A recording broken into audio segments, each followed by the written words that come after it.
बच्चे मिल गए।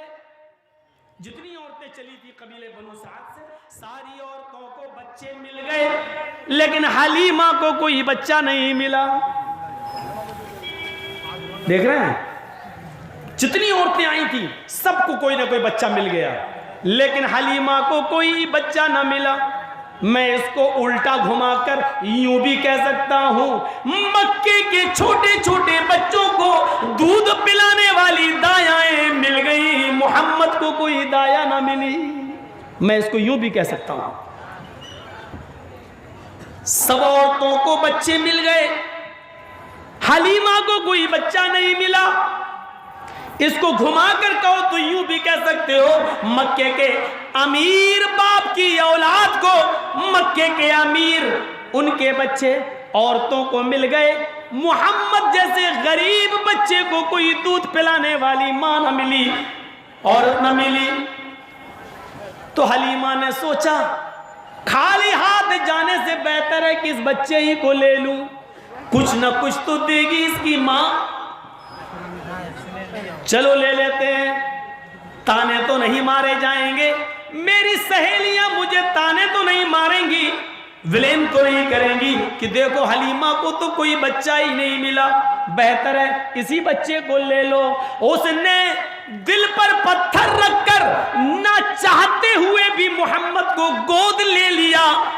ला तू वही अपना बच्चा दे दे, जो हो सकेगा तू दे देना, जब मैं इस बच्चे को तुझे देने के लिए आऊं तो दे देना, जो तेरे पास हो वही सेवा कर देना।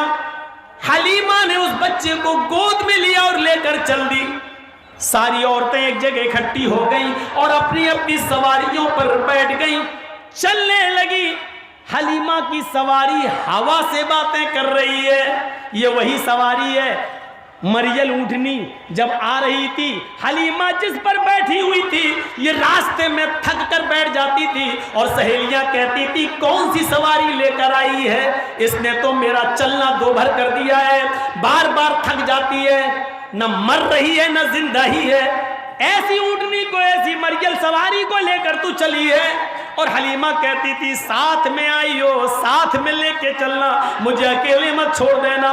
लेकिन हलीमा अब मोहम्मद इब्ने अब्दुल्ला को जो 40 साल के बाद रसूलुल्लाह में तब्दील होने वाले हैं, कायनात की सबसे बड़ी डिग्री ओहदा रसूल का मोहम्मद इब्ने अब्दुल्ला की किस्मत में आने वाला है, मशीयत इज़्ज़ती ने कोई और इरादा किया हुआ है, इस बच्चे को आगे चलकर पूरी कायनात का रहबर और रहनुमा बनाना है, सैयदुस सकलैन बनाना है, इमाम कायनात बनाना है, इमामुल अंबिया बनाना है, सैयदे दो आलम, दोनों आलम का सरदार के रूप में पेश करना था। मेरे भाइयों, हलीमा इस बच्चे को लेके जैसे ऊँटनी पर बैठती है, ये ऊँटनी हवा से बातें कर रही है। मैं उसको अपने जुमलों में कह सकता हूं, आई थी पैसेंजर गाड़ी पर, जब मोहम्मद को लेके बैठती है तो इसकी ऊँटनी राजधानी एक्सप्रेस बन जाती है,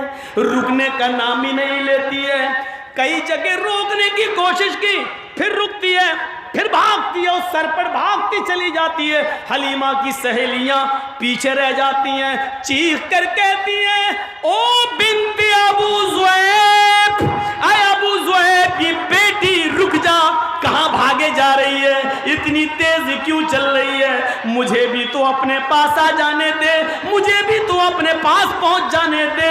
अरे हलीमा, क्या ये वही ऊँटनी है जिस ऊँटनी पर तू आई थी, ये वही ऊँटनी है जो आते वक्त कई जगह बैठ जाती थी और अब तो रुकने का नाम भी नहीं ले रही है। हलीमा पीछे मुड़कर देखती, कहती हाय मेरी सहेलियों, पता नहीं इसको क्या हो गया है, ये रुक क्यों नहीं रही है, ये हवा से बातें कैसे कर रही है, इतनी तेज क्यों दौड़ रही है, ये तो बीमार थी, पता नहीं इसको क्या हो गया है।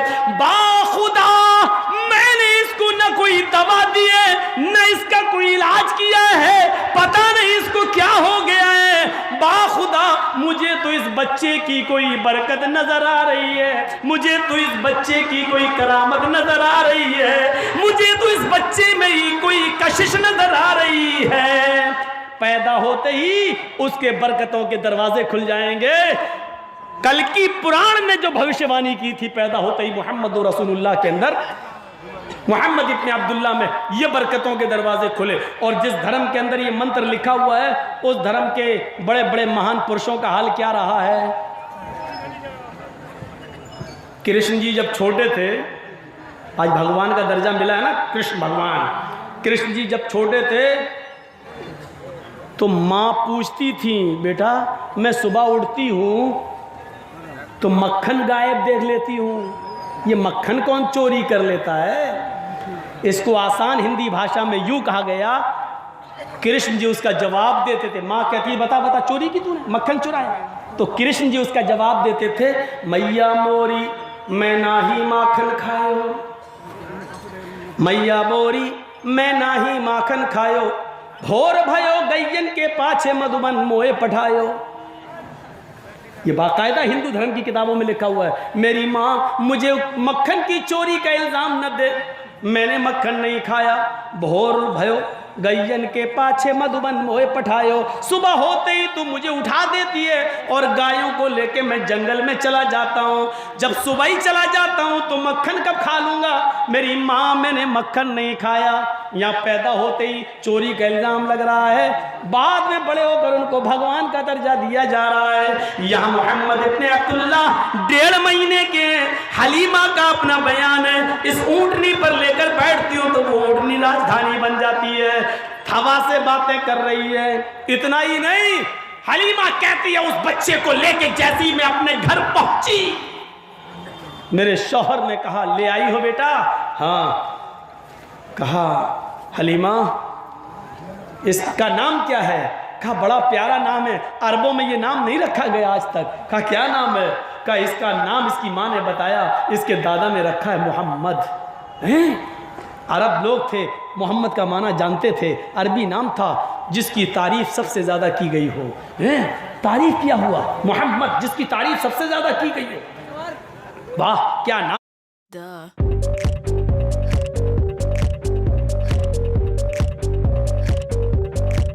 नाम है। हलीमा एक ही बकरी है, देख रही हो कितना कम दूध देती है। मेरी एक बेटी है शैमा, इस बकरी का दूध इस बच्ची को नहीं होता, हमारी अपनी बेटी को पूरा नहीं होता है। एक बच्चा और लाई हो, एक ही बकरी का दूध है, अब दोनों को कैसे पिलाओगी। हलीमा कहती है कि अब ये भी मेरा ही बेटा है, जब तक ये मेरे पास है मैं इसको अपनी बेटी से अलग नहीं समझूंगी, इसको भी पिलाऊंगी इसको भी पिलाऊंगी, मैं मतभेद नहीं करूंगी, ऊपर वाला कुछ करेगा। हलीमा कहती है मेरे प्यारे हस्बैंड, मेरे शौहर, ये बर्तन लीजिए और इस बकरी का दूध दो दीजिए, जितना भी निकलेगा मैं दोनों को पिला देती हूं। हलीमा का पति, हलीमा का शौहर बर्तन लेता है, वो मरियल बकरी जो इससे पहले उठती नहीं थी, जब तक उसको उठाओ नहीं, है उठ उठ डंडा मार के उठाते थे तब उठती थी, इतनी कमजोर लागर बकरी। जब हलीमा का शौहर बर्तन लेके आगे बढ़ा तो आज पहली बार बकरी अपने आप खड़ी हो गई, अपने पैर चीर लिए और हलीमा के शौहर ने इन दोनों पैरों से बर्तन दबा लिया, ये हिस्सा पैरों का अपने पीछे कूल्हों पर लगा लिया, बैठ गए और बकरी के दोनों थन से दूध दोहना शुरू कर दिया। आज ऐसा लग रहा है जैसे सावन भादों की बारिश हो रही हो। वो बकरी 100 ग्राम से ज्यादा दूध उसकी थन से नहीं निकलता था, आज दूध रुक ही नहीं रहा है। उसका हस्बैंड कहता है हलीमा दूध दोहता हूं, दूध उतना ही फिर फूल जाता है, जैसे पंचर साइकिल के ट्यूब में हवा भरो तो भरती चली जाती है, ट्यूब फूलता है, मैं दूध दोहता हूं थन फिर फूल जाता है। बार बार दो रहा है उसका पति। बर्तन भर गया, हलीमा बकरी को देखती है, मोहम्मद के चेहरे को देखती है, बकरी को देखती है, मोहम्मद के चेहरे को देखती है, कहती है मेरे शौहर बाखुदा मैं उस साथ की कसम खा के कहती हूं जिसके कब्जे में हम तुम दोनों की जान है। इस बच्चे को लेके जब ऊँटनी पे बैठी तो ये ऊँटनी हवा से बातें कर रही है। इस बच्चे को लेके घर पे आई हूं तो बकरी दूध देना बंद नहीं कर रही है। बाखुदा मैंने इस बच्चे को लाकर कोई गलती नहीं की है। किसी बासादत रूह को लेके आई हूं, किसी पाकीज़ा रूह को लेके आई हूं, किसी मोतबर इंसानियत के आलमबरदार को लेके आई हूं। कोई है जिसको मैं इस घर में लाई हूं। मैंने कोई गलती नहीं की है। ये बरकतों के दरवाजे 1.5 महीने की उम्र में खुल रहे हैं। 4 साल तक इसी तरीके से गुजर गया। 4 साल तक। और बात सीरत की किताबों में आता है 6 साल तक हलीमा क्या रहे। लेकिन सफीउर रहमान मुबारकपुरी रहमतुल्लाह अलैह जैसी शख्सियतों ने 4 साल का जिक्र किया है। कहा माँ, मोहम्मद इब्न अब्दुल्ला कह रहे माँ आप, शैमा जाती है जंगल में, आपकी बेटी, मोहल्ले के और भी बच्चे जाते हैं, मैं भी जंगल में जाऊंगा। कहा बेटे तुम क्या करोगे? नहीं, बड़ा होकर मुझे भी तो बकरियां चराना है, यही काम मुझे भी करना है, तो क्यों नहीं करने दिया जाएगा? कहा जाओ। बच्चे सब मोहल्ले के लेके गए जंगल में। मोहम्मद इब्न अब्दुल्ला जंगल में जा रहे हैं, मोहल्ले के और बच्चों के साथ जा रहे हैं।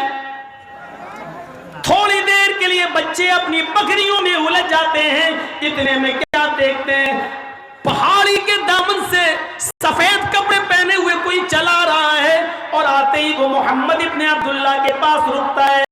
कहता है आपका नाम? मोहम्मद इब्न अब्दुल्ला जवाब देते हैं। 4 साल का बच्चा जवाब देता है मोहम्मद। उसने गोद में उठाया, पहाड़ के दामन में ले गया।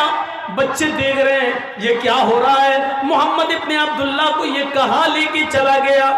मोहम्मद इब्न अब्दुल्ला को उसने जमीन के ऊपर लिटाया और अपने दूसरे साथी से कहा छुरी दो। उसने छुरी दी।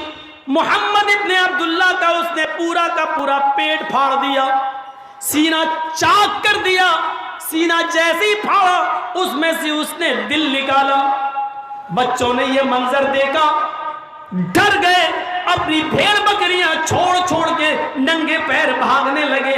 सारे के सारे बच्चे भाग गए, सीधे हलीमा के घर आए। इधर मोहम्मद इब्न अब्दुल्ला के साथ मामला ये हो रहा है, सीना चीर दिया गया, दिल निकाला गया और दिल में एक लोथड़ा था गोश्त का।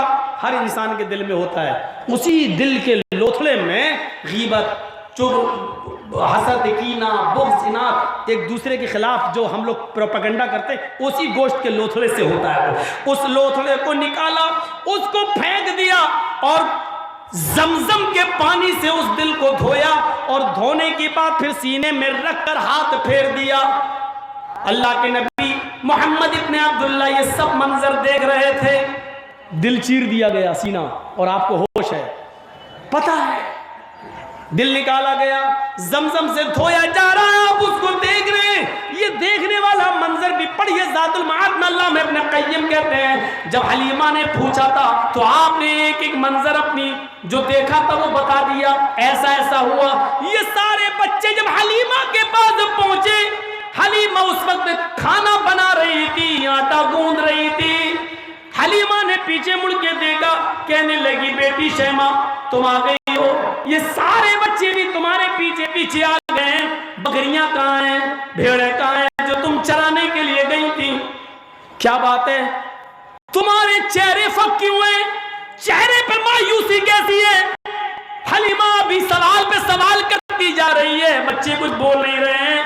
इतने में उसकी नजर पड़ती है, कहती है कि मोहम्मद तो दिखाई नहीं दे रहे हैं। एक बच्चे को मैं मक्के से लेके आई, वो बच्चा कहाँ गया? आई ना मोहम्मद, मोहम्मद कहाँ है, दिखाई नहीं दे रहे हैं। इन सारे बच्चों ने देखा हलीमा का चेहरा, कहने लगे कुतिला मोहम्मद, आए माँ मोहम्मद मोहम्मद तो कत्ल कर दिए गए। कुतिला मोहम्मदुन, मोहम्मद तो मार डाले गए, मोहम्मद का तो कत्ल कर दिया गया। मैंने अपनी आंखों से देखा एक आदमी ने मोहम्मद के सीने को चीर दिया, पेट फाड़ दिया। हलीमा सब रोटी पकाना, खाना बनाना भूल गई। मैं अब्दुल मुत्तलिब को क्या जवाब दूंगी, अबू तालिब को क्या जवाब दूंगी, आमीना को क्या मुंह दिखाऊंगी। भागी भागी। मेरे भाइयों, काजी सुलेमान मंसूरपुरी लिखते रहमतुल आलमीन के अंदर, आजिलतन दिरहा, इतनी जल्दबाजी की हलीमा ने कि वो अपने सर का दुपट्टा तक ओढ़ना भूल गई। सर पे उसने ओढ़नी नहीं ओढ़ी, भागते हुए जाती है सीधे जंगल की तरफ। मोहम्मद, अल्लाह मोहम्मद की लाश न मिले, अल्लाह मोहम्मद को बचा ले, दुआ मांगती हुई जा रही है। देखती गए कभी झाड़ी में कभी उस झाड़ी में, अरे मोहम्मद मारे गए तो बॉडी दिख जाए, कहां गई है बॉडी, जमीन खा गई, आसमान निकल गया। वो एक एक झाड़ी देखती जा रही है। अचानक उसकी नजर उसी पहाड़ के दामन पर पहुंचती है जहां पर फरिश्ते ने उनका सीना चीरा था। मोहम्मद इब्ने अब्दुल्ला वहीं से खरामा खरामा टहलते हुए चले आ रहे हैं। आपके पैरों में कमजोरी है, चेहरा पीला पड़ा हुआ है, न कहा तो कमजोरी चेहरे पे झलक रही है, लेकिन जिंदा है, टहलते हुए चले आ रहे हैं। हलीमा दौड़ती हुई मोहम्मद की तरफ लपकी, जल्दबाजी में गई, पकड़ के सीने से चिपकाया। बेटे क्या हो गया था तुम्हें? माँ मुझे नहीं मालूम, बस एक आदमी आया, उसने मुझसे पूछा क्या नाम है, मैंने कहा मोहम्मद। उसने अपने दूसरे साथी से कहा ये वही है जिसके पास हमें भेजा गया, वो हमें उठाकर इस पहाड़ के दामन में लाया। माँ मुझे कुछ नहीं मालूम, उसने मेरा सीना चीर दिया। सीना चीर दिया? तुम्हें मालूम है? हाँ मैंने देखा। तुम्हें तकलीफ नहीं हुई? नहीं माँ मुझे कोई तकलीफ नहीं हुई। फिर उसने मेरा दिल निकाला। क्या कह रहे हो तुम? हाँ उसने मेरा दिल निकाला, दिल से खराब गोश्त का लोथड़ा निकाल कर फेंका, यही कहीं पड़ा होगा। हैं? गोश्त का लोथड़ा भी निकाला। हलीमा आगे देखती है, ज़ादुल माद में क़य्यिम लिखते हैं उसको दिल का वो गोश्त का लोथड़ा दिखाई दिया। बच्चा तो बिल्कुल ठीक बोल रहा है, गोश्त का लोथड़ा भी दिख रहा है, ये दिल का एक हिस्सा है। या अल्लाह ये क्या हो रहा है? दिल भी निकल गया, बेटा जिंदा भी है, सीना चीर भी दिया गया। इस 4 साल के बच्चे को मालूम भी है, सब कुछ पता है। फिर क्या हुआ? माँ उसने मेरे दिल को जमजम के पानी से धोया और उसके बाद सीने में रखकर हाथ फेर दिया। है? कोई टाँके भी नजर नहीं आ रहे हैं, सब कुछ तो सिला हुआ है, सब कुछ तो सही है। फिर ऐसा हुआ? हाँ माँ कहती हलीमा उसके बाद में उसको अपने घर लाई, ये सोचकर कि इस बच्चे से बरकतें तो बहुत हो रही हैं मेरे घर में, अगर कुछ ऊंच नीच हो गई, अगर कुछ हो गया, इसको कोई जान का खतरा हो गया या किसी ने कुछ कर दिया तो मैं क्या जवाब दूंगा मक्के वालों को, क्या जवाब दूंगा मोहम्मद के घर वालों को, आमीना को, अब्दुल मुत्तलिब को, अबू तालिब को। वो आई और मोहम्मद इब्ने अब्दुल्ला को लेकर आती है और आमीना से कहती है आमीना अपना बच्चा संभाल, दिल तो नहीं होता है कि तुझे दे दूं, दिल तो नहीं होता है कि इसको वापस करूं, इससे तो बरकतों के दरवाजे मेरे घर में खुले हैं, लेकिन ऐसी ऐसी बातें बताता है जो अकल में नहीं आती है। अब इस बच्चे को तुम ही संभालो, पता नहीं अगर कुछ हो गया तो मैं तुम्हें कोई जवाब नहीं दे पाऊंगी। मेरे भाइयों ये बरकतों के दरवाजे थे।